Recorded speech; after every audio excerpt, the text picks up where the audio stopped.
నమస్తే మిత్రులారా, నేను అడ్వకేట్ చౌహాన్. మిత్రులారా, ఓ కేసులోని విషయం ఏంటి అంటే, ఒక వ్యక్తి తన ప్లాట్ అమ్ముతానని చెప్పి అగ్రిమెంట్ చేసుకున్నాడు. తర్వాత అడ్వాన్స్ డబ్బులు తీసుకున్నాడు, మొత్తం డబ్బులు తీసుకున్నాడు, రిజిస్ట్రేషన్ ఆఫీస్కి వచ్చినాడు, సేల్ డీడ్ మీద అన్ని చోట్ల సంతకాలు చేసేసినాడు.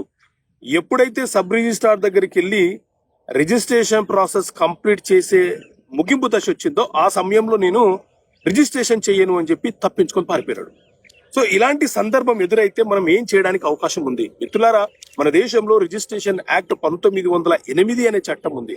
ఇందులోని సెక్షన్ 73 నుంచి 77 వరకు ఏం చెప్తున్నాయి అంటే, సేల్ డీడ్ మీద కర్త అమ్మే వ్యక్తి కనుక అన్ని సంతకాలు చేసిన తర్వాత కేవలం సబ్ రిజిస్ట్రార్ దగ్గర రిజిస్ట్రేషన్ అయ్యే సమయంలో ముండికేసినా తప్పించుకొని పారిపోతే మనము 30 రోజుల లోపు సబ్ రిజిస్ట్రార్ గారికి రిజిస్ట్రేషన్ చేయమని అప్లికేషన్ పెట్టుకోవాలి. అప్పటికి సబ్ రిజిస్ట్రార్ గారు చేయకపోతే suit for decree directing to document to be the registered అనే ఒక సూట్ ఫైల్ చేసి రిజిస్ట్రేషన్ ఆఫీస్ ఏ కార్యాలయం ఏ కోర్టు పరిధిలోకి వస్తుందో అక్కడ కేసు ఫైల్ చేసుకుని ఆర్డర్ పొంది రిజిస్ట్రేషన్ చేసుకునే అవకాశం వెసులుబాటు మనకు ఉంటుంది మిత్రులారా. Okay friends, thank you. జై హింద్.